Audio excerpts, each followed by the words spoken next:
Dans Exode chapitre 20, les 10 commandements sont donnés aux Juifs. Ce n'est pas pour nous les chrétiens. Donc le sabbat, c'est pour les Juifs, pas pour les chrétiens. Les 10 commandements ont été donnés aux Juifs. Et à qui d'autre est-ce que tu voulais que ce soit donné? C'est vraiment un argument étrange. Derrière cet argument, il y a une idée qui est similaire, celle de dire que les Juifs, c'est l'ancienne alliance, et que les chrétiens, c'est la nouvelle alliance.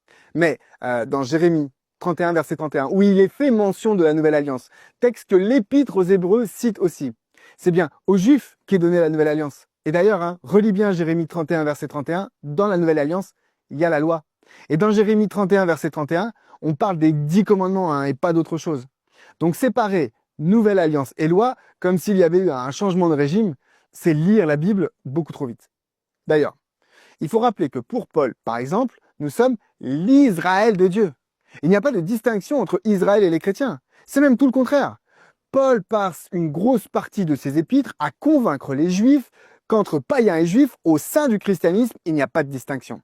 Regarde ce qu'il dit dans Ésaïe 56, verset 6. « Et les étrangers qui garderont le sabbat, je les amènerai sur ma montagne sainte. » Le sabbat est donc un moyen de réunir les païens et les Juifs, pas un moyen de les séparer.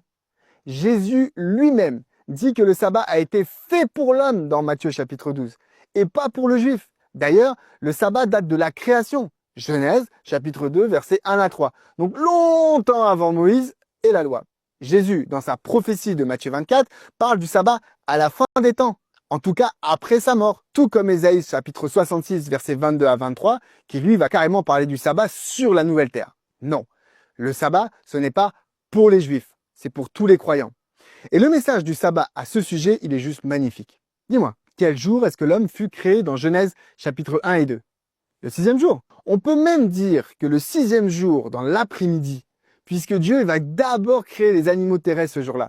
Donc Dieu, il a bossé pendant 6 jours, alors que l'homme, lui, il arrive la bouche en cœur.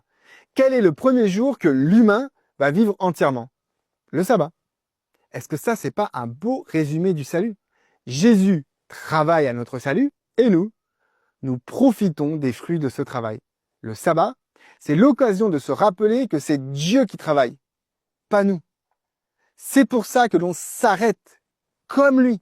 Sinon, c'est travailler à sa place. Le sabbat, c'est tout sauf le salut par les œuvres. Parce que s'arrêter le jour du sabbat, c'est accepter que Dieu fait le travail et que Dieu pourvoit à nos besoins. Non. Le sabbat, ce n'est pas que pour les Juifs.